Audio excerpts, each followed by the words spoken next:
The Sandy 60 project has been so much fun to be involved in. I'm extremely proud to be part of a team who has put so much energy and enthusiasm into this vehicle. I remember saying, let's celebrate it. But like a dream, we've brought this 35-year-old vehicle back to life. We've been loving your feedback on the build, but in order to tell you the whole story, we need to go right back to Kalgoorlie, where it all started. As you know, we found this old bus in Cal with its bonnet up and instantly fell in love with it. The first thing we did was take it to on-track fabrication to see what we had for the pull apart. Remember, it's a 35-year-old 60 series cruiser and we had no idea of its history. We found some really bad swamp water under the vinyl floor and some seriously bad rust, but for a 60 series, it actually was in fairly good shape. Luke and the boys got stuck right into the rust repair and, almost in an old school style, fixed it right for the long term.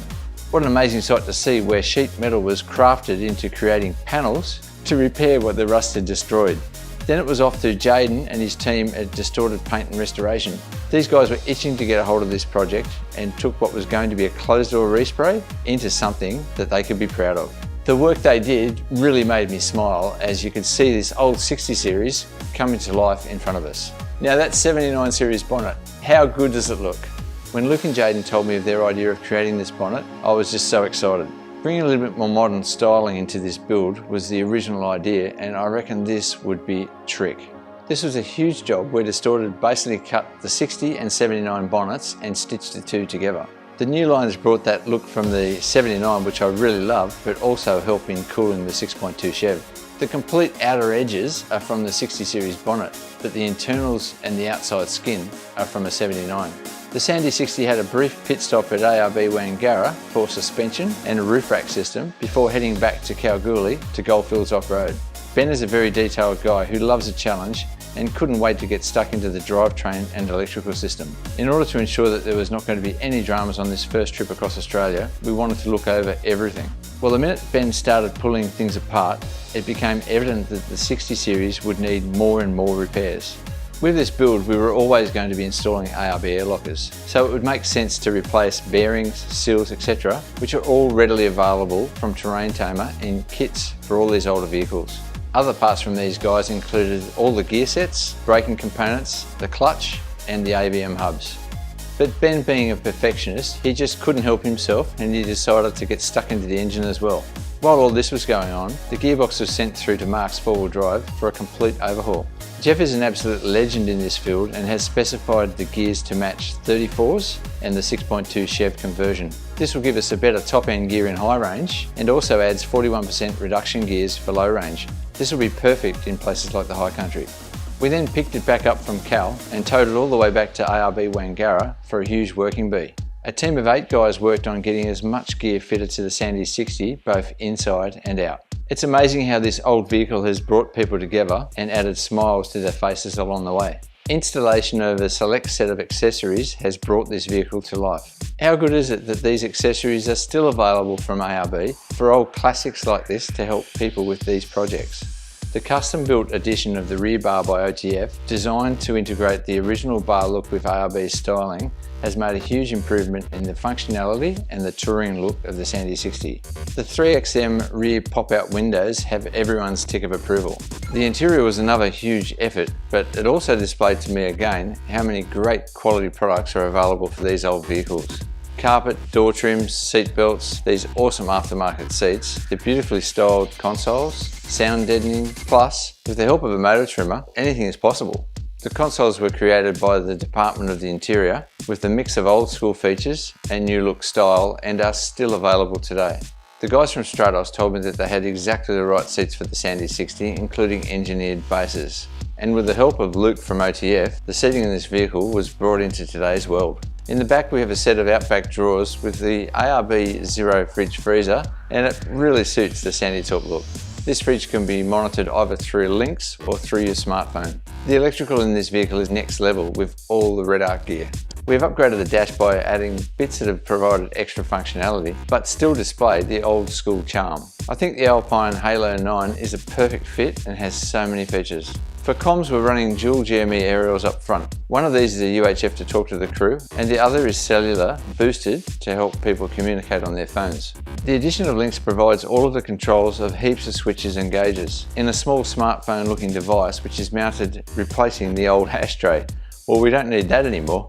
Now that 79 series steering wheel, which was reupholstered by Tyson at Pro Stitch, I reckon just looks the part. Not too modern, so it fits with the dash, but it also holds a better feel. We've added a couple of tech rust proofing system, which should stop the future rust problems.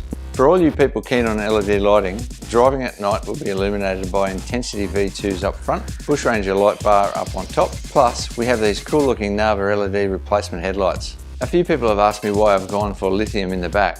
I now always use Century batteries up front in the engine bay, but in the back for running all the gear, I wouldn't use anything else but lithium batteries from Revolution Batteries Australia. Whilst 100 amps of lithium weighs in at 11.5 kilos, to achieve the same usable amps in AGM batteries, it would weigh in around about 72 kilos. Now, why have I gone for the RedArc Battery Manager 30? Mainly for the 3 power inputs. I can recharge this setup whilst I'm driving via the alternator, through solar whilst stationary outside, and while it's parked up in a factory somewhere, it means I can plug it into the mains. Now, the way that Ben has wired all this up, he's made use of a RedArc 1206 DC to DC unit, which charges the front batteries from the rear setup. So whilst the Sandy 60 is parked up between trips, the 1206 provides up to 6 amps of power from the charging rear setup to those front batteries. What are we going to do for fuel? We've extended the fuel capacity by adding this long range 70 litre auxiliary tank, which is slung underneath next to the transfer case. We also have 2 jerry cans, that's 40 litres of fuel on the OTF rear bar. Everybody knows one of the quickest ways of dressing up a vehicle is to add a good set of wheels and tyres. I've always said I wanted to make this different, so the perfect set of wheels has to be these 17-inch ROH Vapors and 34-inch BFG KM3s for traction. I just absolutely love this combination.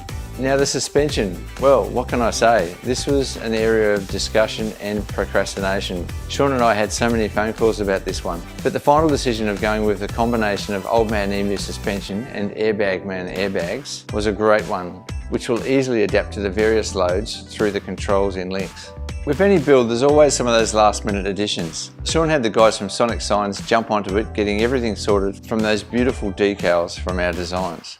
And to emphasise the bonnet pop, we just couldn't resist but to add this graphic. I love it. What do you think? One of the last additions to the Sandy 60 was this beautiful Manta exhaust.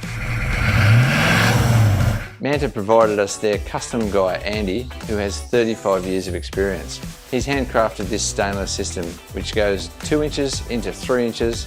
He's painted it black with a heatproof paint for ease of maintenance, and at the back it carries a 4-inch stainless tip. Due to the engine conversion, Andy had a heap of fun trying to run it around the transfer case, keeping it nice and high and using all the original mounts. Now this trip across Australia, you might ask? Now obviously with the current circumstances we've had to defer the trip. We deferred the trip quite some time ago, and unfortunately we don't have a date at this time, but rest assured we'll keep everyone informed as things change. But we would also like to let you know that if you'd like to see further updates of the build and behind the scene footage, give us a follow as we'll be releasing more content and some of those extras being added. Ben, who has been doing all the wiring, has suggested a few extra goodies for the Sandy 60 with cruise control and keyless entry. For further updates while you're waiting for this trip across Australia to begin, follow us on Off-Road Images Builds and Off-Road Images, and we'll keep you all posted with all the latest stuff with the Sandy 60.